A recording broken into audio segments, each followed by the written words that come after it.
sobat-sobat sekalian, dan selamat bertemu kembali setelah 1 bulan kemarin kosong ya karena Ramadan dan Idul Fitri. Dan sekarang kita kembali untuk bersama-sama belajar tentang finance ya, tentang keuangan. Seperti biasanya kita coba dengan menyampaikannya dengan secara landai gitu ya supaya rekan-rekan bisa memahaminya dengan mudah. Kemudian juga dengan cara mulai diulangi yang beberapa kira-kira relevan, kita ulangi sedikit-sedikit lagi supaya tidak terlalu lupa. Dan pada malam hari ini kita mencoba ke yang lebih detail ya. Biasanya kan utamanya garis besarnya, kemudian detail, kemudian detail, sampai detail gitu ya, sampai bawahnya. Mungkin kita masih sampai detail saja, termasuk juga tentang aplikasi dan kira-kira ini bisa diaplikasikan di tempat teman-teman sekalian. Baik, seperti judulnya dan mohon izin saya untuk share materinya.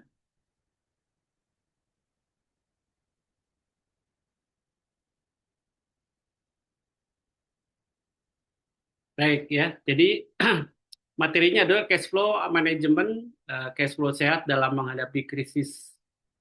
Nah, mungkin yang belum kenal, atau walaupun tadi sudah dikenalkan, nama saya Dik Hikmat Permadita. Dan saat ini saya sudah selesai purna tugas di salah satu holding company bidang konstruksi di Jakarta sebagai COO.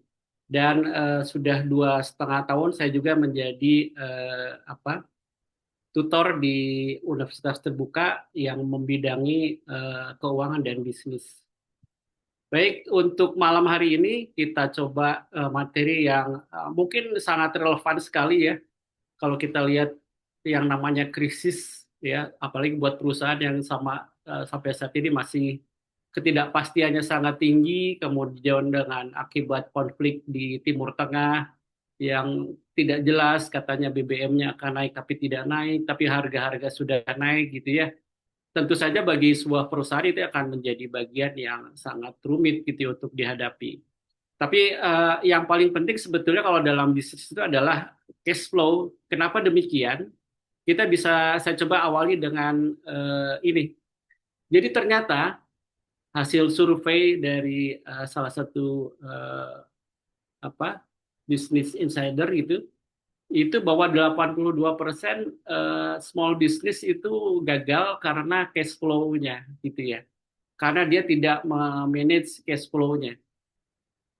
42% market, kemudian 29% itu jamak ya, cash-nya hilang, habis cash-nya. Jadi kalau lihat dari survei ini ternyata suatu perusahaan atau bisnis cash flow itu menjadi yang sangat utama gitu ya. Termasuk yang satu ini juga nih. Ini menjadi kedua bagi startup yang gagal. Jadi 20 alasan startup. Kenapa startup pada gagal? Yang keduanya adalah karena run out of cash gitu ya. Jadi pasti karena pengelolaan cash flow tidak baik sehingga cashnya menjadi habis atau hilang gitu ya. Nah, dari dua hasil survei ini kita bisa melihat bahwa ternyata mengelola cash flow itu tidak main-main gitu ya. Itu satu yang menjadi utama. Kenapa demikian? Kita bisa lihat seperti ini lagi. Nah, cash flow adalah cash is king, profit is queen gitu ya. Jadi cash itu rajanya gitu loh, tapi jangan lupa juga profit. Nah, dari sini kita bisa lihat bahwa suatu perusahaan kadang-kadang dia rugi, tapi karena cash-nya bagus gitu ya, maka dia tetap hidup. Apalagi kalau teman-teman melihat seperti misalnya sekarang ini Gojek gitu ya. Itu kan perusahaan startup yang luar biasa. Itu sebetulnya kalau secara profit masih loss gitu ya. Tapi secara cash flow-nya luar biasa gitu. Karena dia bisa mengambil cash itu di depan ya. Kalau kalau rekan-rekan pengguna Gojek gitu ya, dia kan harus pakai GoPay gitu ya. Nah, ketika kita mengisi GoPay-nya kan kita naruh uang duluan di situ ya. Nah, itu kan buat perusahaan itu sangat cash flow-nya sangat sehat sekali gitu ya. Karena dia tidak harus nunggu produknya dilakukan baru dibayar gitu. Justru dia bayar dulu baru dia menggunakan produknya. Nanti kita bahas juga kasus-kasus seperti itu di belakang. Nah, kadang-kadang problemnya tadi kita melihat bahwa antara laba itu sama cash itu kayaknya mirip nih. Biasa kadang-kadang suka, wah saya ini labanya besar nih, tapi kok kita nggak ada duitnya gitu ya. Nah, di sini problem yang sering kita jumpai ini materi yang di awal kalau nggak salah ketika kita membahas tentang cash flow statement ya, tentang laporan arus kas. Di sini kita harus membedakan antara laba dengan kas. Kenapa demikian? Kita harus mengingat kembali bahwa saat ini untuk kalau dulu mungkin kalau zaman orang tua itu kan bilangnya nggak ada uang nggak ada barang gitu ya, itu pasti basicnya basic kas gitu ya. Kalau dengan orang tua dulu ya kalau nggak ada uang kita nggak bisa beli apa-apa gitu ya. Atau kita juga kalau nggak ada barang, ya apa ada yang beli, ya pasti kita tolak gitu loh.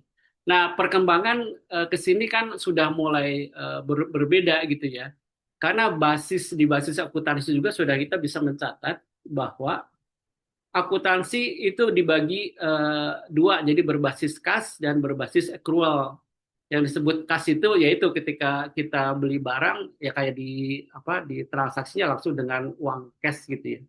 Tapi itu kan kalau secara customer to customer atau pedagang dengan customer, kalau di itu juga di warung-warung yang biasa gitu ya. Tapi kalau kemudian kita ke bisnis yang lebih menengah dan ke atas, tentunya bisnis itu barangnya barang yang accrual, ya maksudnya kita beli barang hari ini bayarnya bisa 30 hari ke belakang gitu ya. Itulah yang akhirnya membedakan ketika di laporan kas dan di laporan laba. Misalnya kita bilang, wah labanya 1.000 gitu. Tapi ternyata kasnya kok ada 2.000 gitu ya. Kok berbeda gitu. Ya karena mungkin pada saat transaksi itu kita dapat cashnya di depan gitu ya. Tapi untuk bayar ke suppliernya mungkin baru sebulan atau 2 bulan ke belakangnya gitu. Jadi kelihatan, oh cashnya bagus. Nah, kalau itu yang bagus. Atau kebalikannya, oh ini kok profitnya 2.000 gitu, tapi kok uang cashnya cuma ada 1.000.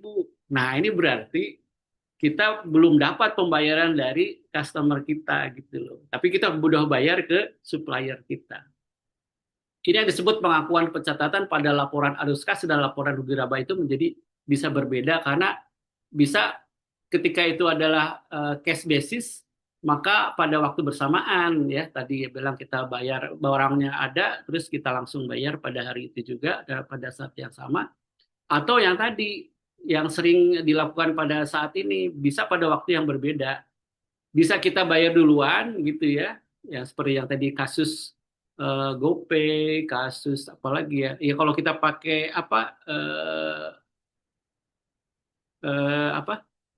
bayar tol gitu ya. Kan kita pakai Pakai eh, apa eh, pakai kartu gitu ya yang diisi duluan gitu ya, yang bisa itu dari bank apa dari bank atau bukan dari bank gitu ya, itu kan bisa pakai itu ya, kita pakai masukin kasnya duluan, kita masukin dananya duluan baru nanti secara penggunaan berkurang. Nah itu bisa seperti itu, atau seperti tadi kita jual barang tapi uangnya belum kita terima tapi barangnya sudah keluar, berarti kan dari sisi inventorinya udah keluar karena inventory juga kan udah kita beli gitu ya, kita beli duluan sehingga uangnya udah keluar duluan tapi belum cash in-nya belum ada. Nah, untuk lebih lanjut kita bisa klasifikasikan arus kas itu menjadi tiga. Jadi kalau kita lihat sebenarnya kan sederhana ya, kas itu kas masuk, kas keluar gitu ya. Tapi ternyata sumbernya itu bisa dari tiga. Pertama adalah dari aktivitas operasi atau operating activities, yaitu tadi itu dari operasional, dari bisnisnya, dari barangnya gitu ya. Ada uang masuk, uang keluar dari hasil transaksi jasa atau barang yang kita tawarkan. Yang kedua adalah dari aktivitas investasi atau investing activity. Ini apa? Biasanya kita dapat uang juga dari sini karena apa? Karena pertama, ketika itu menjadi negatif karena kita misalnya capital expenditure-nya kita beli barang di situ, atau kita jual barang menjadi positif gitu ya. Jadi ada uang masuknya dari hasil kita menjual aktiva tetapnya. Kemudian yang ketiga adalah aktivitas pendanaan, di mana di sini di apa finance activity itu seperti apa? Contohnya peminjaman uang dari bank misalnya, atau peminjaman uang dari equity atau dari apa ya pemodal, atau mungkin bisa jadi dari shareholder loan gitu ya, dari pinjaman lah, dari pinjam apapun bentuknya atau lembaganya, tapi uang dari hasil meminjam. Nah, dari disebut dengan aktiviti pendanaan. Itu masuk semua di dalam dalam satu arus kas. Nah, sebetulnya yang menjadi konsen yang sehat itu kalau misalnya kita beli contoh seperti ini. Nah, ini kan contohnya ya. Ini dari kas, ada laba masuknya. Jadi kas sebetulnya kas akhir itu masuknya adalah di neraca ya. Samanya itu seperti ini. Nah, ini di pelajaran yang awal-awal nih. Ya, seperti ini ya. Jadi mulai dari arus kas operasi, kemudian hasilnya dari apa? Dari hasil laba dikurangi selisih aset non kas, aset lancar, kemudian dikurangi selisih kewajiban lancar ya, masuk ke situ. Nah, kemudian dari kas investasi biasanya dari mana? Sumber dananya dari selisih harta tetap kotor. Itu tadi dari mulai aset, fixed aset ya, terutama fixed aset. Kita menjual atau kita membeli, masuknya dari situ. Maksudnya termasuk dalam kas aktivitas.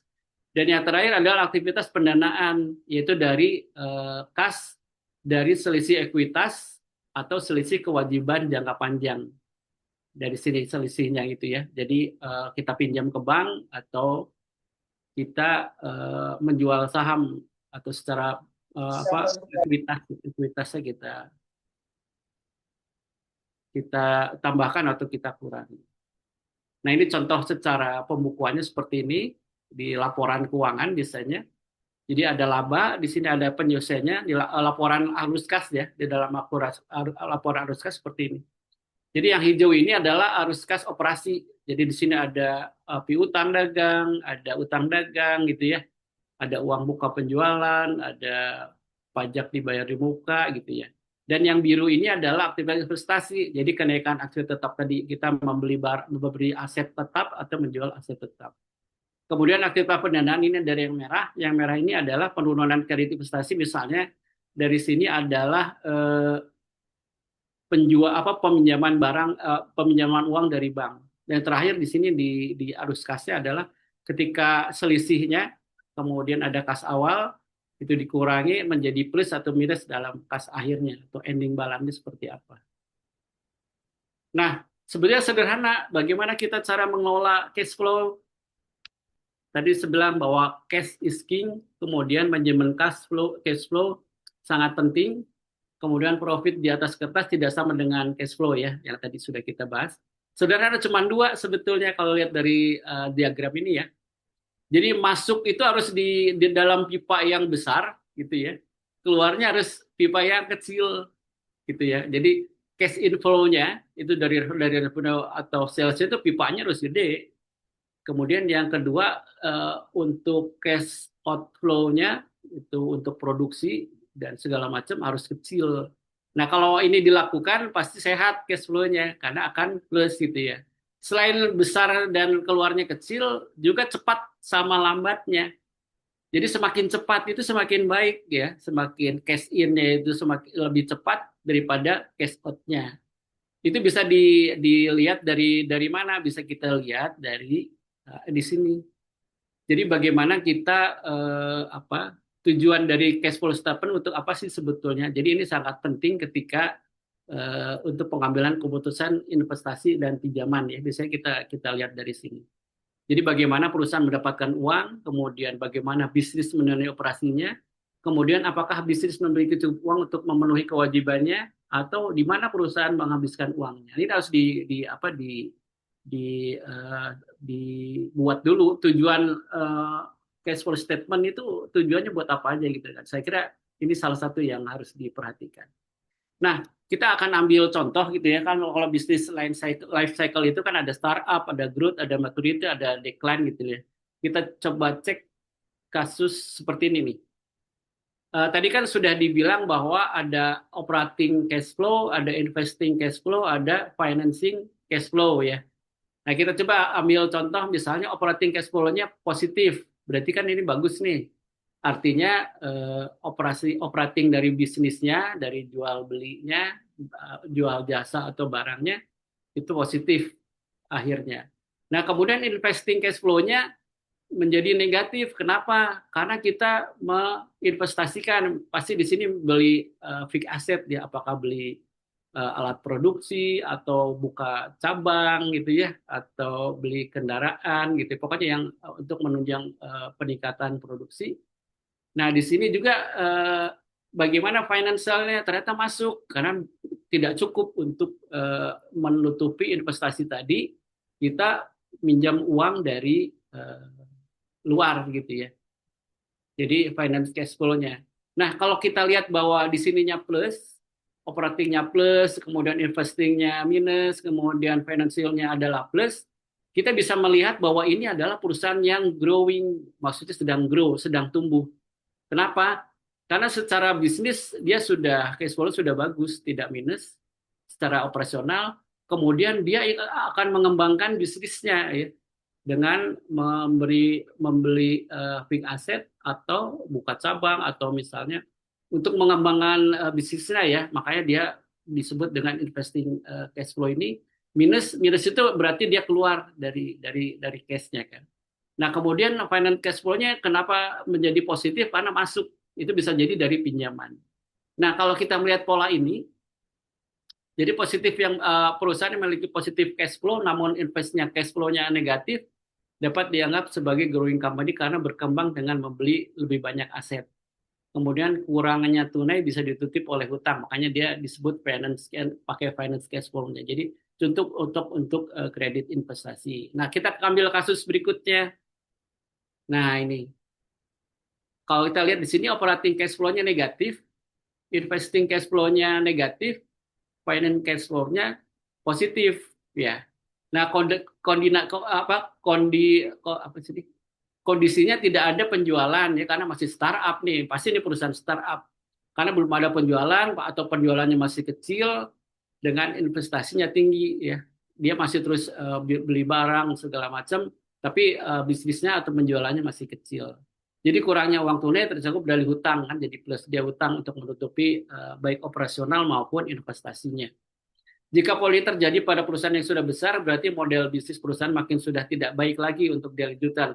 Jadi kalau misalnya bukan untuk perusahaan startup gitu ya yang sudah berkembang ya tiba-tiba begini, ah ini perlu dipertanyakan nih, perlu dicek lagi. Mungkin sudah tidak baik lagi untuk dilanjutkan ya bisa jadi seperti itu. Nah kemudian kita yang terakhir, nah ini juga sama nih. Ketika operatingnya negatif, berarti kan apa cash flow masuk dan keluarnya itu negatif, berarti lebih banyak keluarnya daripada masuknya gitu. Kemudian juga investing cash flow-nya positif. Ini bukannya bagus, berarti ini kan jual jual jual aset ya. Ini berarti kita di investing cash flow ini kita sedang menjual aset. Kemudian financial cash flow-nya juga justru menjadi positif. Berarti kita masih utang gitu ya. Masih utang eh, tidak apa masih perlu menutupi biaya-biaya untuk menutupi operating cash flow-nya. Nah, di sini bisa disebut kurang sehat gitu. Bukan berarti jelek, tapi sedang mengalami tidak sehat bisnis perusahaan tersebut. Ini bisa diperbaiki dengan memperbaiki misalnya operating cash flow-nya, kemudian juga bisa jadi di investing cash flow-nya mungkin juga di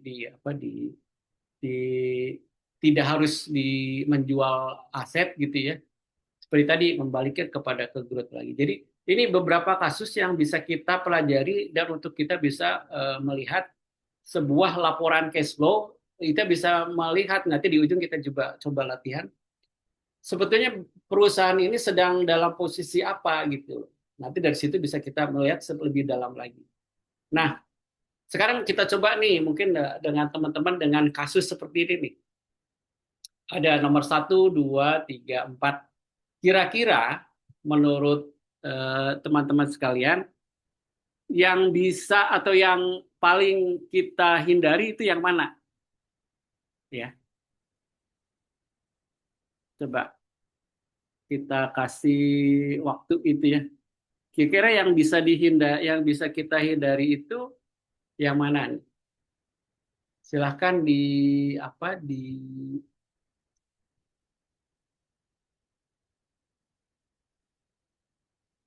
oh jadi keluar sebentar, Kak.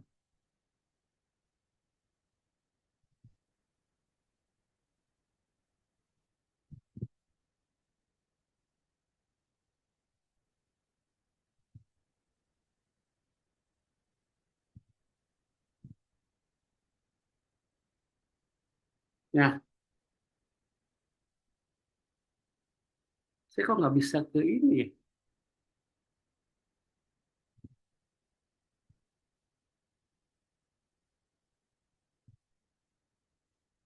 Mungkin bisa dibantu Mbak, ada yang jawab, Mas Rizky, mungkin di itu ada yang jawab di mana ya?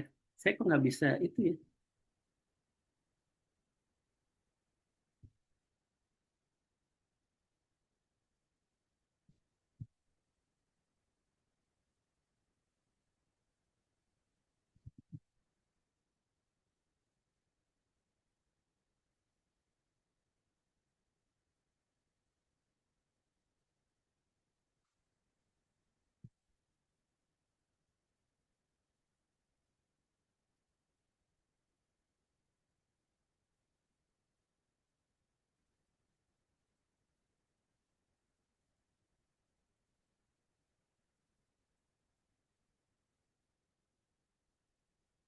Oh ini ya. Jadi kita coba lihat di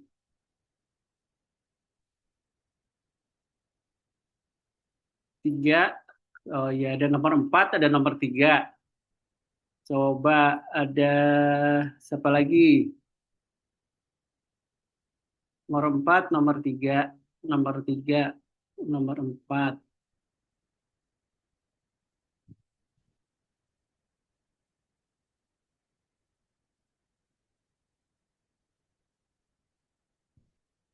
Oke, kita coba bahas ya.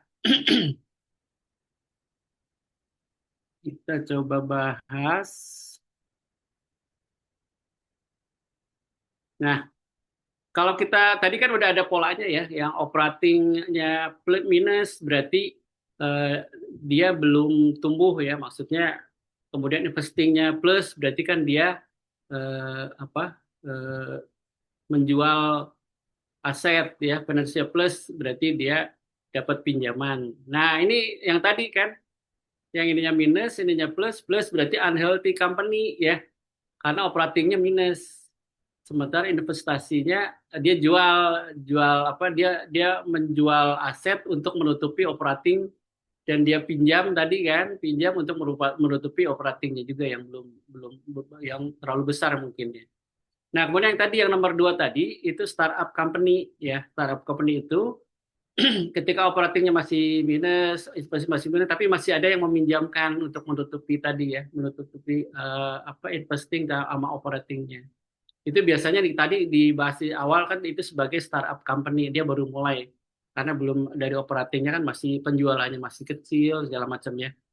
Nah, yang ketiga ya ini operatingnya minus ya, artinya dari hasil operasinya dari bisnisnya penjualan barang dan jasanya masih lebih banyak pengeluarannya daripada lebih banyak cash out-nya daripada cash in-nya. Nah, investasinya plus berarti dia jual aset ya untuk menutupi itu, tapi tidak ada yang meminjami gitu ya. Ya artinya gini, dia jual semua asetnya ya untuk menutupi minusnya operating. Berarti ini mendekati eh, perusahaan yang bangkrut ya. Karena nggak ada yang minjam ini, mungkin ini pinjaman nggak dikasih karena mungkin udah decline gitu ya bisnisnya. Nah, yang keempat, nah ini yang keempat ada satu variabel yang harusnya kita tahu duluan. Ini bisa jadi large beginning balance company, artinya apa? Eh, cash balan cashnya untuk apa? Cash awalnya, jadi beginning beginning balance-nya itu besar gitu ya, sehingga operatingnya minus dia nggak masalah, investasinya dia tetap investasi gitu ya, tetap mengeluarkan apa dana, kemudian pensilnya juga dia nggak bertambah, berarti dia bisa jadi ini apa beginning cash-nya besar ini karena tapi tidak ketahuan dari variabel ini. Jadi seperti itu ya. Nanti kita coba di terakhir kita coba belajar mempelajari sesuai dengan laporan keuangan yang kita coba sajikan. Oke. Nah, sebenarnya sederhana kan sebetulnya tadi bagaimana customer itu memasukkan menjadi AR gitu ya. Tapi di dalam yang hijau ini adalah apa internal, di dalam juga ada inventory, kemudian juga nanti pas ke supplier kita bayar AP ya, account payable-nya kita bayarkan gitu. Nah, arus inilah sebetulnya yang harus kita jaga. Nah, yang tadi disebut sebagai apa AR AP itu kita harus melihat working capital funding gap-nya seperti apa ya. Kenapa sedemikian? Karena nanti kita bisa lihat nih working capital funding gap-nya itu apa maksudnya cycle-nya itu berapa hari gitu. Ini dalam bentuk hari ya. Ketika kita mulai beli persediaan atau barang yang akan kita jual, mungkin di sini dalam bentuk hutang dalam waktu mungkin 30 hari gitu ya. Dari mulai persediaan sampai ke produk itu terjual, berapa lama di inventory tadi gitu ya. Ini waktunya. Nah, kemudian customer membayar produk kita itu berapa lama setelah terjual? Apakah 30 hari gitu ya. Nah, menjadi cash in buat kita. Jadi ini yang harus kita perhatikan pertama kali ya. Pertama kali untuk mengecek cash flow kita adalah ini yang harus kita perhatikan. Contoh yang tadi kan AR atau accounts receivable rumusnya adalah seperti ini. Jadi berapa lama uang di bisnis berputar. Jadi sebetulnya disebut bisa ada yang nyebut cash to cash gitu ya. Bagaimana AR plus inventory dikurangi dengan account payable. Nah, kita kasih contoh di bawah. Misalnya AR-nya, AR itu dari customer bayar ke kita 30 hari nih jangka waktunya. Kemudian inventory-nya 30 hari. 30 hari itu misalnya kita beli barang tanggal 1, bulan depan tanggal 1 lagi beli lagi barang itu gitu loh. Berarti 30 hari waktunya. Nah, kemudian kapan kita membayar ke supplier yang disebut dengan AP ya, account payable, mungkin 30 hari. Berarti kalau lihat pakai rumus di atas, sehingga gap-nya berapa? Gap-nya adalah 30 hari. Nah, yang kasus kedua adalah ketika AR-nya, maksudnya kita dibayar sama customer 60 hari, ya. Ternyata inventory-nya itu lama tuh barang itu menjadi terjual lagi, menjadi cash itu 90 hari. Nah, kemudian kita membayar ke ke supplier itu cash. Ah, ini gapnya besar sekali sampai 150 hari kan. Karena 60 ditambah 90 menjadi 150 hari gitu ya. Bayangkan 150 hari itu berapa bulan ya? 5 bulan berarti kan 5 bulan baru case to case-nya. Kalau yang tadi nomor satu adalah 1 bulan. Nah, kemudian kasus yang ketiga, kita dibayar oleh customer itu 30 hari ya seperti nomor satu. Kemudian inventory kita 30 hari juga ternyata habisnya barang itu gitu ya. Nah, kita bayar ke supplier 60 hari sehingga gap-nya adalah 0 ya. Nah, yang bagus yang mana? Yang bagus yang nomor 3. Karena apa? Karena kita tidak membiayai apa yang disebut dengan working capital-nya itu tidak ada gitu ya. Nah, seperti ini contohnya kalau ada kebaikan capital-nya dalam bentuk hari. Tadi kan siklus penjualannya seperti apa? Jadi persediaannya 40 hari, piutangnya 45 hari, terus utangnya 30 hari, terus modal kerja berapa? 55 hari. Ya. Karena ini plus persediaan plus piutang dikurangi ini apa gapnya ini modal kerja ini 50 hari. Nah, ketika untuk ses itu harganya lah 1.000 per tahun, maka dibutuhkan working capital sebesar adalah 55 dibagi 365 kali 1.000. Jadi kita perlu cash flow itu harus standby dana ya minimum cash flow itu adalah ada 150 gitu ceritanya kalau kita berbicara tentang working capital. Jadi nggak boleh cash flow kita itu tidak kurang dari angka ini. Karena angka ini akan menjadi modal kerja yang untuk menutupi tadi proses case to case-nya gitu ya.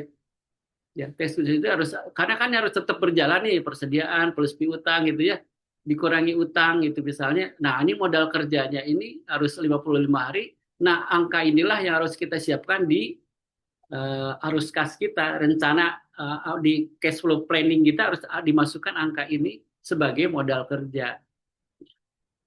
Oke, kita tadi ini ya udah kita bahas, mudah-mudahan paham. Nah, kemudian bagaimana cara tumbuh dengan menggunakan internal funding, jadi dengan biaya tadi ya, biaya internal, jadi nggak minjem ke eksternal gitu ya. Bisa EBITDA itu earning before interest and tax, terus apa, amortisasi, sama satu lagi apa, penyusutan ya, penyusutan. Jadi kita harus, angka ini harus kita punya. Nah, kemudian masukkan tadi angka tadi, working capital gap-nya, cycle-nya berapa lama gitu ya.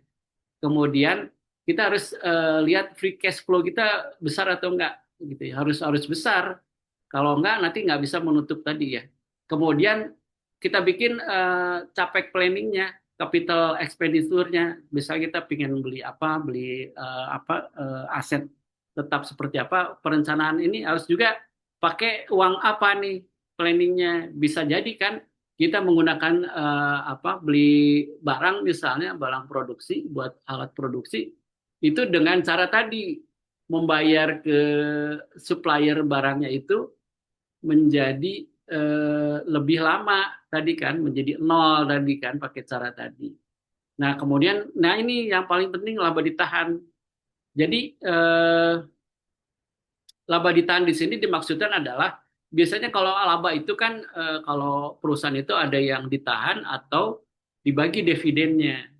Nah, di sini diusahakan laba ditahannya semakin terakumulasi semakin besar, sehingga nanti kita untuk growth-nya, membiayai capek gitu ya, membiayai working capital itu dari laba ditahan gitu ya. Artinya ada laba yang nanti kan berupa menjadi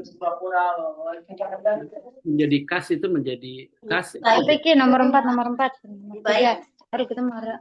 Apa orang lagi video call. Oke, ya, baik. Nah, seperti ini kalau kita contohnya perusahaan apa yang melakukan ini. Nah, ini nih. Kenal kan pasti ya, perusahaan Nike dan Amazon. Perusahaan Nike itu kalau lihat dari eh, analisa-analisa apa analisa-analisa keuangan itu, dia paling paling ini karena dia pabriknya kan di mana-mana dengan Maklon. Maklon itu dia nggak punya pabrik sebetulnya. Dia cuman perusahaan bisnisnya bisnis desain kan. Dia mendesain sepatu seperti apa, kemudian desain sepatu itu dijual tuh. Kalau teman-teman di Nike.com itu, kita bisa pesen nih sepatu model gini gitu ya. Nanti akan kirim mungkin 30 hari itu, sebulan atau mungkin 2 minggu gitu ya. Nah, ketika masuk itu kan uangnya sudah di store tuh, udah jadi apa, cash in. Sementara dia ke yang pembuatnya, ke subkontraktornya itu bayarnya 60 hari. Jadi bisa dibayangkan dia sudah dapat uangnya ya, cash ya, untuk dikirim barangnya 30 hari, sementara bayar ke pembuatnya atau maklonnya atau subkonnya. Kan banyak di beberapa negara sih, kalau nggak salah dulu di Indonesia ada di Tangerang tuh, bikin perusahaan khusus gitu ya, bikin, dia cuma dikasih modelnya, bahannya modelnya seperti ini, bahan dan segala macam, nanti dia akan itu nanti akan dibeli produknya itu, dikirim kemana gitu ya, baru dibayar gitu kan. Luar biasa nih. Kemudian kedua, perusahaan Amazon juga melakukan hal yang sama. Dia penjualan dulu, baru nanti dikirim barangnya, setelah itu dibayar ke suppliernya gitu loh. Nah, kuncinya apa? Kuncinya udah punya nama ya, namanya sudah besar gitu loh. Ini apakah di luar negeri saja? Ada juga di luar negeri seperti ini, lebih parah lagi. Jadi rekan-rekan tahu Starbucks perusahaan apa? Ada yang tahu nggak? Jadi kalau sambil nunggu itu jadi pengen ngopi dengar tahu sebentar ya. Perusahaan kopi ternyata bukan. Dia itu bisa seperti bank. Kenapa? Ya seperti tadi.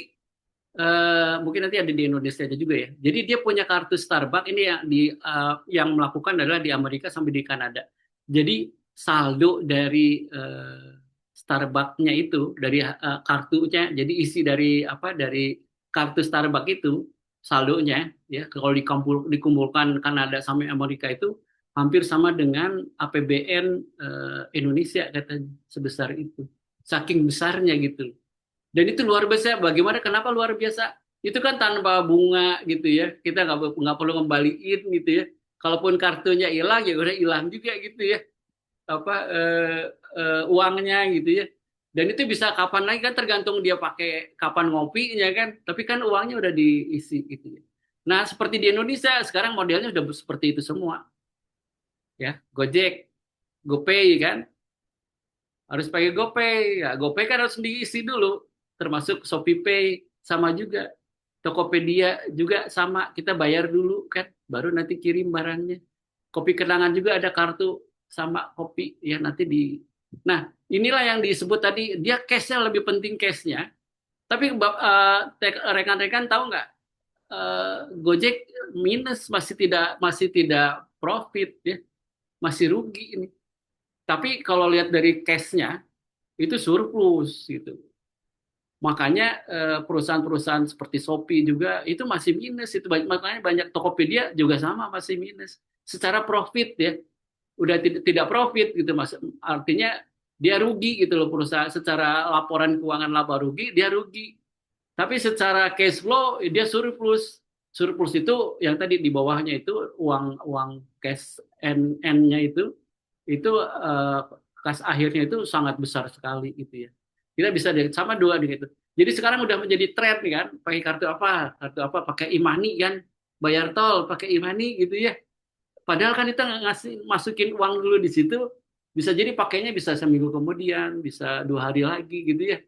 Nah selama rentang waktu itu ya dia nggak usah nggak usah ngasihin apa bunga ke kita kan. Nah, itulah sekarang tren-tren itu seperti itu. Dia bikin bagaimana cash-nya itu masuk, cash-nya itu kemudian bayar ke suppliernya kapan? Ya, kita bisa lihat nih ketika apa bayar ke sini kan pasti per bulan gitu ya ke tukang ojeknya gitu ya atau ke tapi kan dia udah punya GoPay duluan gitu loh. Atau bayar ke eh, GoFood-nya misalnya itu berapa hari kemudian gitu ya, apakah per tanggal berapa gitu ya. Sama kan ShopeePay juga nggak harus bisa jadi.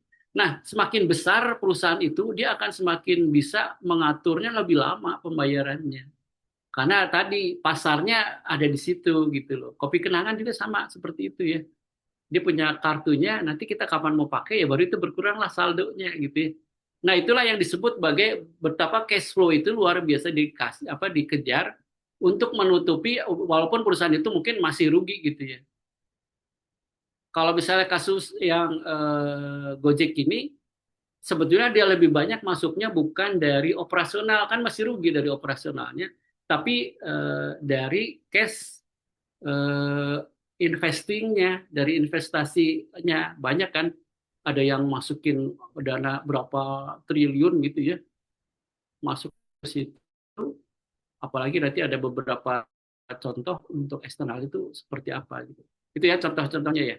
Nah sekarang kalau kita bicara kalau yang tadi sudah tidak bisa dilakukan lah gitu itu kan yang udah contoh ya yang idealnya eh, selesaikan dulu internalnya dibereskan ya diselesaikan baru kemudian kita berbicara dengan baru kita mikir cari dananya itu keluar gitu ya fundingnya keluar biasanya untuk capital expenditure untuk aset tetap biasanya itu pakai investor ya atau pakai equity bisa jadi pakai loan juga bisa juga working capital biasanya pakai loan karena dia apa fleksibel ya besarannya itu bisa bisa membesar biasanya pakai bank di sini kita coba bedah satu persatu bedanya equity sama debt atau ke bank gitu ya.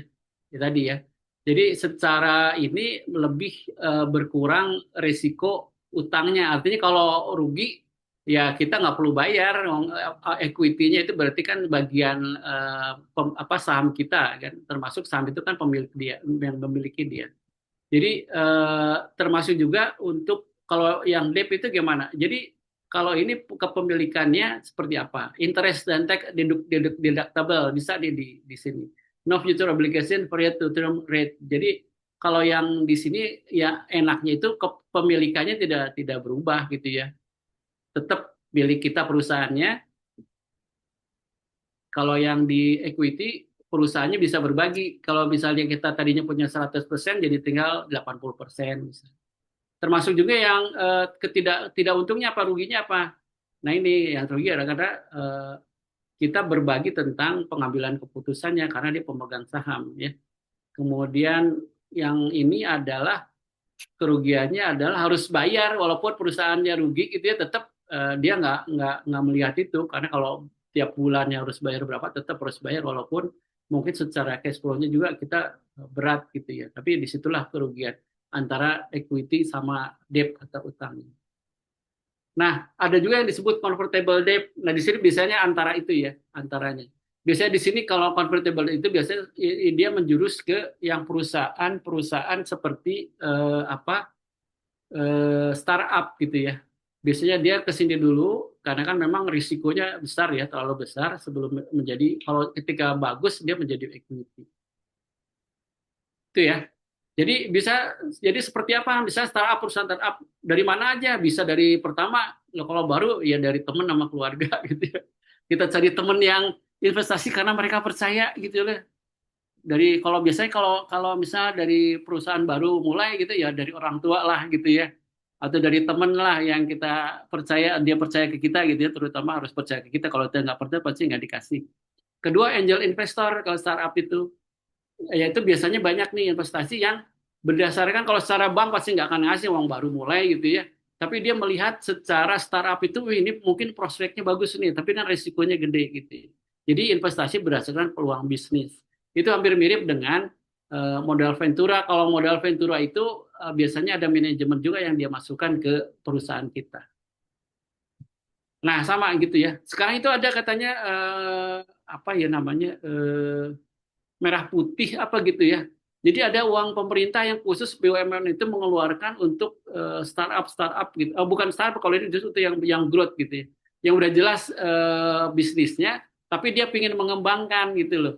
Makanya disebut ada kayak medal Ventura tapi yang khusus dilakukan oleh pemerintah. Jadi kayak kayak angelnya di startup gitu ya.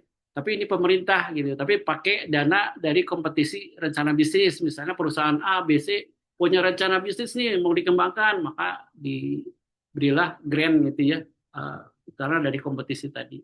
Kemudian hutang tadi yang sudah kita bahas kan antara piutang dan utang gitu ya. Pemasok sebagai sumber modal yang tadi yang disebut bahwa bisa jadi misalnya kita bayar ke supply-nya lebih lama daripada kita mendapatkan dari customer kita. Kemudian dari revenue DP ya biasanya dari DP ya. DP DP-nya biasanya kalau mau ini kita biasanya konstruksi itu kalau sebelum dia membangun kita biasanya dikasih DP untuk mengurangi biaya modalnya kan untuk mengurangi cash flow yang di awal-awal itu ya. Makanya kita biasanya DP ini sangat berpengaruh. Kemudian pre-order itu ya sama. Kita mau bikin ini nih, bentuknya kayak gini. Nah, ini kayak yang tadi kayak naik tadi ya. Kayak sepatu tadi termasuk juga kayak barang-barang yang sebetulnya udah terkenal gitu kayak Amazon, oh, buku ini nih kita beli dulu gitu pre-order tapi kita udah bayar dulu. Nah, ini strategic partner itu seperti model Ventura. Oke, kita percepat. Ini kita lewat aja. Tadi ya ini juga kita lewat. Nah, ini kita langsung ke sini aja ya. Sebelum tanya jawab. Ini contoh dari perusahaan XYZ TBK. Nah, biasanya laporan keuangan itu seperti ini. Jadi tahun 2000 X1, X2 sama X3. Teman-teman bisa kita lihat seperti ini ya, kira-kira. Jadi ketika cash flow-nya negatif, ya karena ini baru mulai dan makanya sebut kalau lihat ini negatif. Kemudian investasinya negatif ya, dia negatif itu berarti increase ya dalam kurun iris. Dia membeli aset ya 721 juta. Kemudian dia punya beginning cash flow-nya bagus, masih bisa menutupi, ending cash flow-nya masih positif. Rekan-rekan bisa lihat perusahaan seperti ini kalau misalnya negatif, kemudian negatif, negatif, tapi sini nggak ada, berarti kita lihat bahwa perusahaan ini bisa disebut sebagai startup ya, sebagai startup. Kemudian kita lihat tahun keduanya, ternyata dari hasil investasi dia 721 itu bisa menjadikan cash flow operasinya menjadi positif sekitar 4 miliar, 4,4 miliar. Ini kan luar biasa ya. Berarti apa investasi dia cukup bagus. Ini plus-plus itu bukan karena pinjam beli-beli, tapi kayaknya ini karena dari depresiasi ya. Dari depresiasi ini. Nah, kita lihat lagi pada tahun kedua tidak ada investasi ya. Ternyata dalam tahun ketiga ya, dalam ketiga itu dari hasil investasi 721 dia bisa menjadikan pendapatan operasi cash flow operasionalnya menjadi 9 miliar. Ini luar biasa berarti pertumbuhannya ya. Tapi kemudian, nah ini biasanya ketika besar ini sudah besar, cash-nya sudah stabil gitu ya. Cash-nya udah stabil nih, plus gitu ya. Dia akan mengembangkan menjadi growth perusahaan yang berkembang. Apakah dia buka cabang, dia beli apa investasi. Kalau di sini dia fixed asset ya, sekitar 18,9 M. Dia merencanakan untuk kayaknya beli apa fixed asset di sini 18,9 gitu. Tapi ketika dikebawahkan pas di ending cash flow-nya itu menjadi negatif. Karena kan ini besar ya 18 sementara apa cash flow operasionalnya cuma 9 gitu ya.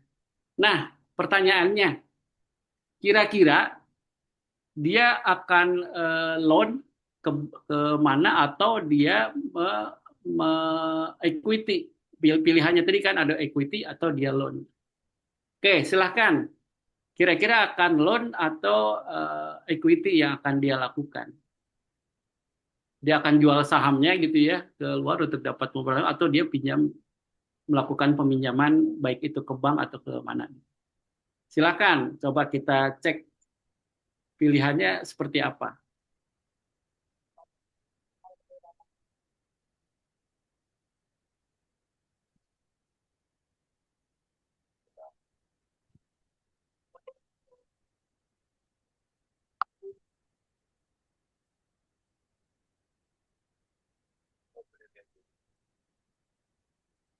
Loan, oke. Mas Samudra loan, kemudian Mbak Mustika juga loan. Wah ini udah pinter-pinter nih. Mbak Bella juga loan. Nah, luar biasa. Betul ya. Jadi kenapa demikian? Karena kalau kita lihat trennya, kalau nanti teman-teman coba memproyeksikan ya 2 atau 3 tahun lagi misalnya X4, X5 gitu ya, kita coba ambil trennya gitu, kita bikin analisa trennya seperti apa. Itu sebetulnya dengan ini aja, tadi kan cerita cuma 721 juta aja, dia bisa mengkapitalisasi sampai 9 itu apa cash flow operasinya kan. Jadi kalau segini juga sebetulnya dia tidak akan lagi ada peminjaman di tahun berikutnya, bahkan mungkin apa cash flow operasionalnya akan lebih besar lagi gitu ya. Nah, jadi kalau dijual kalau sahamnya dijual kan sayang sekali gitu ya. Ini kan bridging aja sebetulnya. Betul. Jadi yang kita lakukan adalah membuat pinjaman jangka pendek aja sebetulnya karena pasti nanti juga akan tertutupi oleh cash flow from operation. Jadi seperti ini ya. Nah, kita tambahkan di short term debt ya, pinjaman jangka pendek nih ya. Ketika kita masukkan 4 miliar di sini, maka otomatis di ending cash flow-nya menjadi positif. Nah, apakah harus ke bank gitu ya? Makanya di sini bukan di bank ya, ke short term debt itu bisa aja dari supplier tadi ya. Bisa jadi kita menggunakan ini ke supplier, misalnya 4 miliar. Kita presentasikan aja dengan data-data bahwa kalau misalnya pembayaran seperti apa gitu ya. Jadi kita mungkin menyicil, tapi kan Tanah Abang nggak nyicil bayarnya gitu ya, dengan memperpanjang tenornya gitu ya. Oke, beli barang ini fixed asset ini bayarnya 3 tahun lah atau 5 tahun gitu ya, per tahunnya segini-segini dan akan ditutup oleh cash flow dari operasionalnya gitu loh. Itu bisa ya. Kemudian bisa juga dari shareholder loan, misalnya dari pemegang saham, wah pinjemlah. Misalnya pemegang sahamnya ada 5 gitu ya, udah berapa bagi 4 miliar bagi sekian gitu lah. Nanti mungkin dalam tahun kedua juga dividennya dari dividen atau itu akan bertambah atau dari cash from operational itu akan ditutupi dari situ gitu. Biasanya mereka nggak mau minta bunga kalau lihat seperti itu kan dia pasti dividennya akan tambah besar juga gitu ya. Dari customer ya tadi kalau dari customer ya bisa juga tadi dengan penjualan tadi kan kalau rekan-rekan tadi lihat punyanya Starbucks gitu ya, punyanya Amazon itu kan cash flow-nya luar biasa itu. Besar sekali, pakai aja itu gitu ya. Tapi biasanya tidak tercantum di sini. Ya pakai misalnya untuk tahun keduanya pasti akan besar di cash flow operasionalnya itu akan langsung tertutupi apalagi dengan cara cash in-nya lebih cepat gitu ya dimasukkan di situ menjadi cash in-nya perusahaan ya. Jadi mungkin karena waktunya hampir berapa menit lagi ya, berarti udah hampir. Sebenarnya masih ada tapi nggak apa-apa kita cukupkan di sini. Kita bisa ngobrol tanya jawab gitu ya supaya lebih paham lagi. Karena tadi ya kalau kita lihat ternyata fungsi cash flow itu luar biasa gitu buat perusahaan. Biasanya gini, kalau di laporannya ada 3 nih, laporan cash flow, laporan rugi laba, laporan laba rugi, kemudian neraca. Kuncinya begini, ketika cash flow-nya negatif, kita lihat nih masih ada laba nggak nih di laporan, baru kita lihat ke laporan rugi laba. Ketika laporan bergelaganya masih ada labanya agak tenang gitu ya berarti kan itu bisa bisa jadi tadi labanya kecil tapi sebetulnya labanya besar case-nya masih kecil berarti mungkin jatuh temponya belum belum belum terjadi gitu loh mungkin sebulan lagi akan terjadi case-nya lebih tinggi gitu tapi kalau kemudian negatif juga tadi kan baru kita lihat neraca. Nah, di neraca itu kan ada aset ya, ada fixed aset, terus ada eh, apa ada sesuatu yang bisa menjadi cash kan untuk dijual gitu ya. Kalau itu masih ada ya masih berarti kan masih bisa dijual gitu ya. Aset itu untuk menutupi kan loncatnya pasti ke cash flow tadi kan, bukan ke profit. Karena kan udah loss gitu ya. Itu berarti dipakai buat yang tadi di cash flow from investment. Berarti kita punya cadangan untuk menjual itu untuk menutupi cash flow operasi ya yang masih negatif gitu ya. Nah, seperti itu. Jadi usahakan dilakukan di internal dulu sebelum kita melakukan di eksternal. Karena ada beberapa biasanya kalau B2B bisnis to bisnis itu agak sulit gitu ya untuk mencari apalagi dengan pemerintah ya kan udah jelas kalau apalagi dengan BUMN gitu ya kalau saya dulu di perusahaan konstruksi itu udah misalnya sekian persen kan pakai progres ya udah 10%, oke 10% udah disetujui baru dikeluarkan invoice-nya berapa lama lagi itu paling cepat itu 2 bulan itu atau 3 bulan baru jadi cash bisa dibayangkan gitu bagaimana itu dan itu nggak bisa dirubah karena itu udah ketentuan semua ya semua BUMN karya itu melakukan hal yang sama gitu nggak bisa kecuali kita biasanya mencari bisnisnya bukan di yang BUMN misalnya kita kombinasikan dengan yang swastanya yang masih bisa seperti itu sebulan dibayar gitu bahkan DP-nya bisa lebih besar seperti itu. Jadi memang tergantung bisnisnya seperti apa, kita bisa melakukan seperti apa. Nah, jadi yang bisa kita pelajari pada hari ini adalah betapa cash flow itu menjadi bagian yang paling utama ya. Kalau tadi dari hasil survei 82% perusahaan small business itu gagal karena gagal mengelola cash flow, termasuk juga yang startup itu gagal karena pengelolaan cash flow-nya juga gitu. Jadi kalau teman-teman menguasai ini ketika mau berbisnis itu udah agak tenang gitu loh. Artinya kita nggak akan dikejar-kejar tiba-tiba oh ini kok profitnya besar kok nggak ada uangnya. Kita udah tahu dari mana kita bisa mengeceknya harus dari mana ya. Yang penting sebetulnya di operating ininya yang operationnya cash flow operation dulu yang harus disehatkan. Ketika ini menjadi stabil dia akan berkembang baru untuk investasi apa beli apa gitu ya. Kuncinya adalah di cash flow operation. Jadi kalau banyak sekali di bursa-bursa itu analisa apa saham itu dia justru kayak Warren Buffett itu dia melihat justru di sini cash flow operasional bener nggak nih ya dia kalau beli saham katanya yang paling dia utamakan dia ngelihat cash flow operationnya seperti apa baru dia bisa berani investasi di situ gitu di saham tersebut gitu.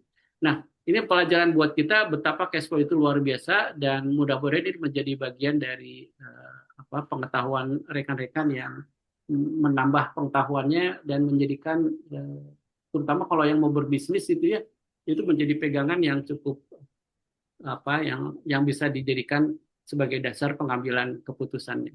Baik, demikian Mas Rizky. Silakan dipandu untuk bila bagi ada yang ingin bertanya, silakan. It's 20 Oke, hours. Pak. Terima kasih atas penjelasannya. Iya, waktu kita juga terbatas. Mungkin ada 2 pertanyaan, boleh deh. Boleh, Kalau silakan. teman-teman Kalau ada mau yang bertanya, silakan. kita Iya, boleh buka untuk 2 pertanyaan ya. iya. Silahkan teman-teman. Mau tanya langsung juga boleh ya, Pak, biar lebih cepat, biar Boleh. lebih enak juga. Boleh banget, tinggal langsung on mic aja. Tapi kalau mau tanya di chat juga boleh. Ya, betul. Silahkan. Kita tunggu sebentar ya, Pak. Ya,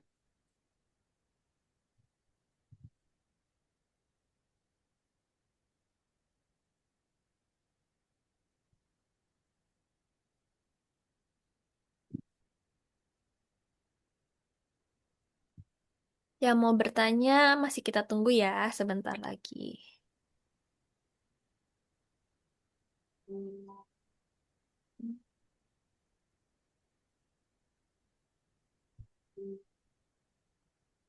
silakan bagi yang ingin bertanya.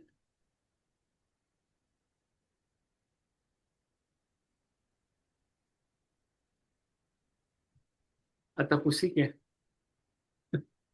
Memang ini biasanya buat apa UMKM biasanya yang agak itu ya, yang udah mulai punya bisnisnya, kemudian dia mencoba gimana nih supaya cash flow-nya menjadi sehat, terutama dalam krisis ini kan itu harus betul-betul dijaga kalau nggak kan kayak tadi kita akan kesulitan untuk melakukan apa perbaikan-perbaikan tadi ya. Tadi di kolom chat ada Kak Fitri Puspitasari yang nanya, ada sesi pertanyaan gak ya? Mungkin kakaknya mau nanya, Kak. Oh iya, silakan Kak Fitri. Iya, mumpung kita lagi Ah, nunggu. ya Oke, silakan Kak Fitri. Oh, saya silakan, oke Kak. ya, boleh ya? Boleh, Boleh, boleh, Kak, boleh. silakan. Oke, thank you so much untuk kesempatannya. Oke, jadi itu the point aja. Tadi yang waktu hitung apa kapital apa saya lupa namanya tadi. Kapital apa tadi? Loh. Yang menghitung apa tuh untuk cash kita sehat atau tidak itu yang menghasilkan Rp150 ya tadi ya. Oh ya, Working capital, sorry. working capital ya. Sudah malam. Ini Itu bagaimana kalau misalnya kasusnya customer kita banyak, lebih dari 10 lah. Dan kemudian kita punya produk juga banyak ya untuk pembelian inventorinya sehingga jadi banyak gitu. Karena saya pernah accounts daripada manufacturing tuh ininya banyak. Jadi raw materialnya banyak, produk jadinya juga ada beberapa. Nah, itu untuk menghitung working capitalnya apakah di average dari semua produk sehingga menjadi satu angka atau dihitung per produknya itu satu working capital atau bagaimana? Atau nanti dijumlahkan setelah semuanya atau gimana? Saya masih belum iya, paham. saya juga dulu di manufaktur Mbak. Jadi ada sekitar hampir 1.000 item ya. Itu kan misalnya satu jenis barang gitu, tapi kan ada beberapa material-material dia bisa tambah ini atau nggak tambah ini gitu ya. Ya memang di Betul. rata akhirnya, karena kalau nggak berat sekali. Biasanya kami juga menggunakan, terutama kan karena barang kami dari besi ya Mbak ya, dan itu biasanya dijual gitu ya atau dirental gitu loh. Yang paling pusing kan di rental tadi. Rental itu kan harus tahu umurnya berapa gitu ya, dengan apakah didepresiasikannya seperti apa gitu ya. Itu lebih rumit. Artinya akhirnya pakai ini Mbak, pakai software. Kita nggak mungkin nggak pakai itu. Jadi I see, I see. akhirnya kita keluar angka ya memang di rata-rata sih, itu ada pilihan sih, ada di rata-rata atau, tapi pada akhirnya ketika misalnya di kami itu paling nggak di 500 yang sering keluar masuk ya, biasanya kan ada yang fast moving atau yang slow moving ya. Biasanya yang Mhm. kita utamakan yang fast moving sebetulnya, karena kan itu perputarannya kalau kita masukin ke yang slow moving itu akan berat sekali itunya. Karena kan di Hmm. inventory-nya kan makin banyak, makin besar gitu ya. Biasanya kita kasih di fast moving atau yang sedang lah gitu ya, kita satuan. Biasanya yang slow moving udah ditinggalin aja. Karena itu pasti lama sekali gitu, dan itu akan mempengaruhi cash flow kita yang mengendap kan. Kalau mengendap itu kan jelek juga kan, terlalu banyak cash flow mengendap, artinya tidak diputar, ya, cycle-nya nggak terjadi, itu kerugian juga. Itu berarti kan kita over menyediakan modal kerjanya. Dan kedua biasanya kami itu menggunakan pinjaman waktu itu ya, pinjaman ke bank, tapi pakai itu aja, pakai plafon berapa gitu ya dalam setahun misalnya, sehingga kita menjadi agak aman walaupun ada biaya. Biasa kalau kita pinjaman itu pasti ada biaya lah, ada cost of dari ada biaya untuk peminjaman itu pasti ada. Makanya sebetulnya kalau bisa dilakukan di internal yang tanpa biaya itu lebih bagus sebetulnya buat meningkatkan profitnya. Tapi paling tidak biasanya kami itu yang kami lakukan ketika banyak gitu ya. Tapi kalau ada softwarenya itu bisa mereka lebih detail itu melakukannya. Jadi tinggal input gitu ya, berapa material. Misalnya kalau inventory pas itu kan ada FIFO itu ya, ada LIFO itu, ada rata-rata. Ya kita tinggal pilih mau pakai yang mana itu. Tapi biasanya kalau di akuntansi itu harus, kalau pilih A ya udah A terus itu, lo nggak bisa. Apalagi di pajak gitu dicek gitu ya. Kalau A ya harus pakai apakah FIFO atau LIFO atau rata-rata penggunanya. Biasanya kami pakai rata-rata, karena kalau pakai itu pusing sekali itu pakai rata-rata, dan itu biasanya udah pakai software gitu ya, dan kita sudah dapat angkanya gitu.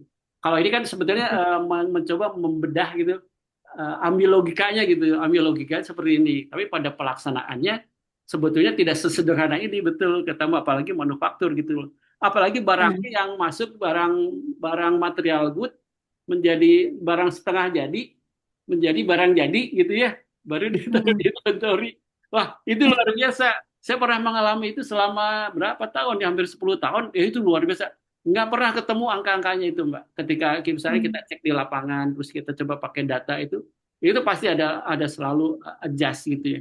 Jadi memang kalau kami mana ya pakai rata-rata akhirnya, atau enggak ada software biasanya yang bisa menyelesaikan masalah ini gitu ya. Kalau apalagi materialnya banyak. Begitu, Oke, Mbak. oke, makasih banyak jawabannya. Wah, ini banyak nih.